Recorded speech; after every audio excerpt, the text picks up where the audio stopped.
Hey everyone, Geek here, and welcome to the 5th episode of Star Wars Factor Beam, the series where I tell you 5 Star Wars facts that you just can't pull away from. Each episode is centered around a certain character, film, or category. In today's episode, the character under lockdown in the cell block level of the Fact Star is Bounty Hunter Boba Fett. Let's hop right into it with fact number 1. Boba Fett's first appearance was in the dreaded Star Wars Holiday Special. He appeared about halfway through in a 20-minute cartoon featuring the voices of Mark Hamill, Harrison Ford, Carrie Fisher, Anthony Daniels, and Don Franks as Boba Fett. Many fans say this was the best, if not the only good part of the Star Wars Holiday Special. This was a pretty interesting start to Boba Fett's film career and a very fun short.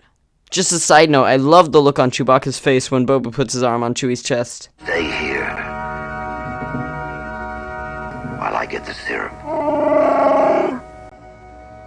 Fact number 2. Boba Fett's voice in Episode 5 of Star Wars was changed for the special edition release.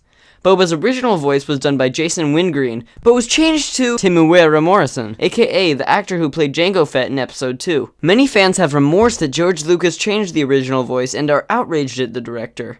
Love it or hate it, it still exists. No disintegration. As you wish. As you wish.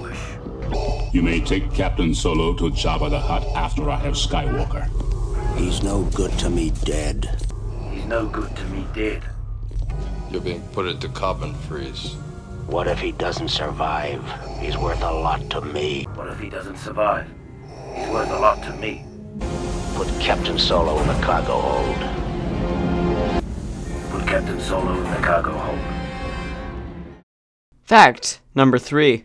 Boba Fett's vintage action figure prototype had a rocket-dispensing jetpack. Kenner had promised buyers of the toy series a rocket-firing backpack, but had to glue the piece down after the US made a law against small shooting pieces. The reason for this law was that shortly prior to the release of the figure, a kid had swallowed a toy and choked to death. The prototype was recently made into a 12-inch statue by Slideshow Collectibles. Fact number 4. Boba Fett made his first live appearance on September 20th of 1978 at San Anselmo County Fair. Ben Burtt, Star Wars sound director, was there to explain Boba's features and purpose. Even though the video was in black and white, Boba was painted his signature green and blue. This clip is pretty cool, and pretty old. And finally, fact number 5. There's so many rumors about Boba Fett that for the 5th fact, I've compiled all of my best myths and extended universe tidbits about the masked bounty hunter. Boba Fett's helmet has its iconic dent, but where did it come from? After Jango Fett and Obi-Wan Kenobi fight on Kamino in Episode 2, Jango's helmet gets a dent in it.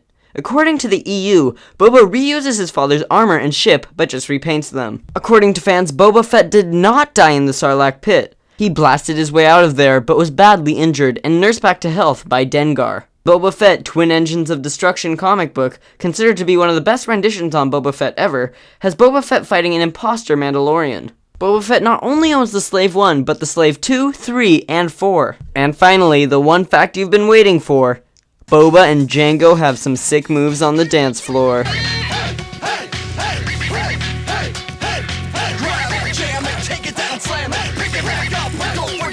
That wraps up episode 5 of Star Wars Factor Beam. Subscribe to Stargeek for weekly Star Wars content. Did you learn anything about the hand-me-down wearing Sarlacc survivor, Franks McToon? If so, put it in the comments below.